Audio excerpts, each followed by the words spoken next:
Welcome back to our continuing teaching series on the Gospel of Matthew. The Gospel of Matthew, we are going to be looking at chapters 23 and verses 27 and 28. And in like so much of Matthew's Gospel, there are, even though we have one series, we have a series of series because often there are units that reflect around certain issues.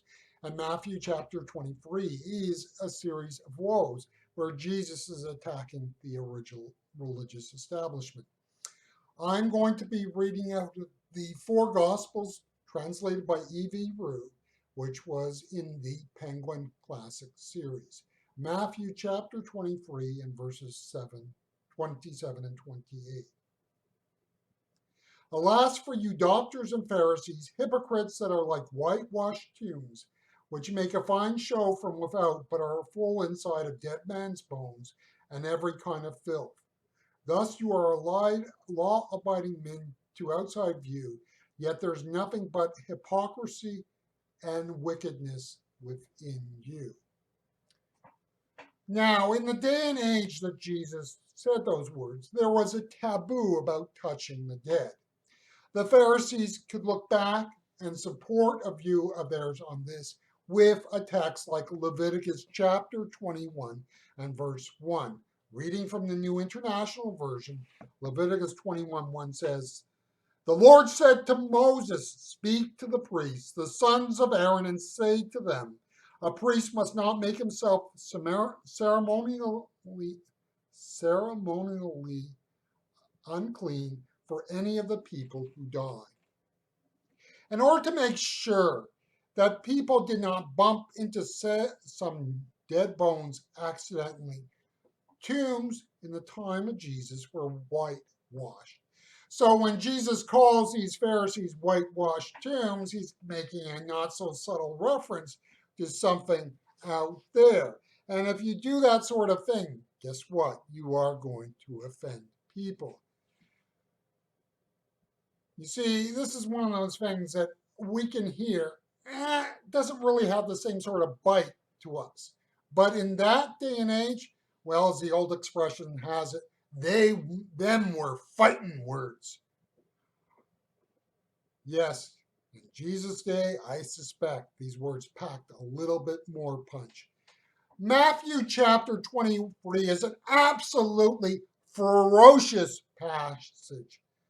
I find this passage is one I've had a hard time seeing it as originally one text. And I think if you stop and think about it, you can understand that this was not originally all given in one setting.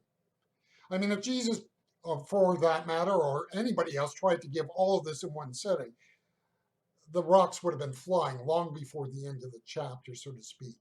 You know, this is clearly a series of snippets from Jesus' ministry, which provide background and understanding why Jesus would have to be crucified. In that sense, I think I can kind of see why Matthew put it all together in this one passage, because it gives context as to why the religious leaders will want to kill Jesus. You know, in other words, it wasn't 1 week in Jerusalem and they go, oh, this guy's gotta go. No, Jesus, as it were, had been kind of building to that moment with some of his attack on the religious leaders.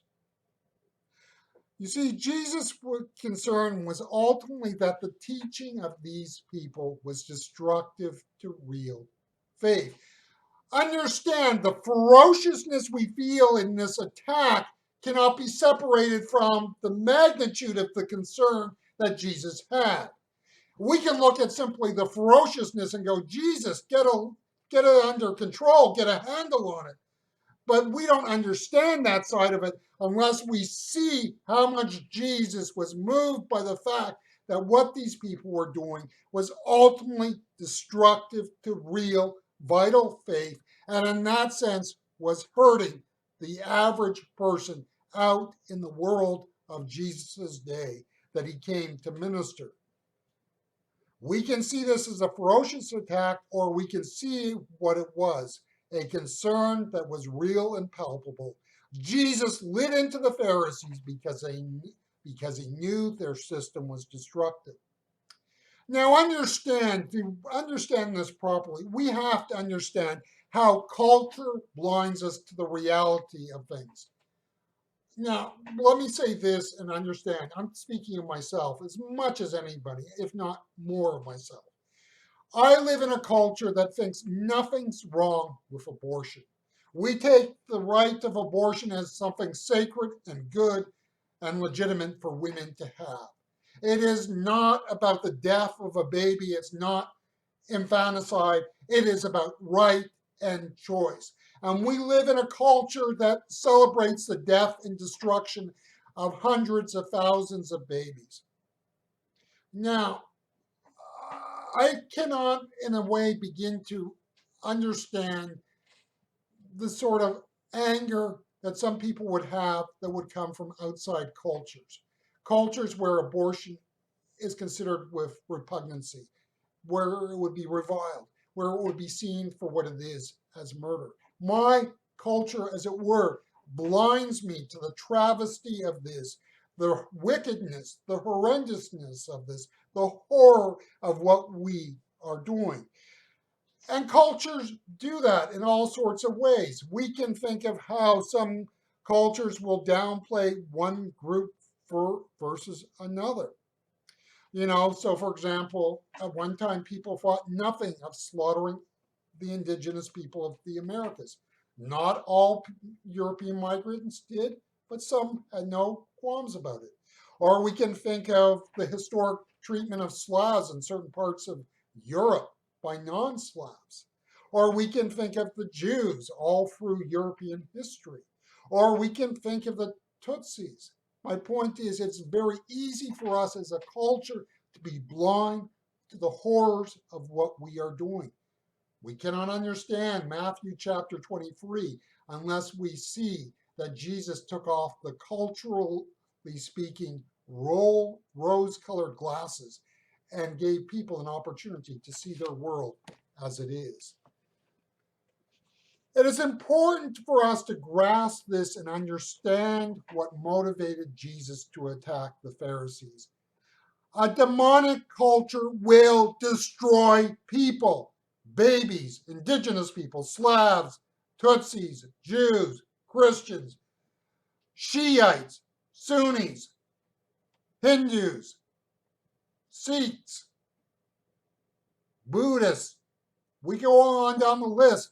We can draw up a list of just about every type of person and of every sort of expression of faith, color, and creed and ethnicity, and know that we as human beings can create a culture that will destroy those people.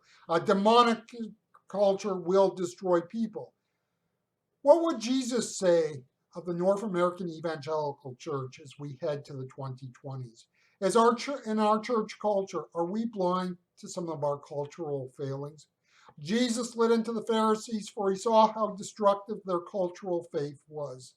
Would Jesus be any less savage of a church culture that worships money, power, and success? A church culture that too often is concerned for its security and safety in the wider culture than to be true to its sacrificed and slaughtered Lord? You see, as long as Matthew 23 is seen as attacking those nasty Pharisees, I'm on the sidelines cheering it and saying, "Go, Jesus, go." But when I begin to see and realize that Jesus is attacking my complacency and how my church culture is complacent to the wider cultural sins of my world, uh-oh, that's getting rough, Jesus.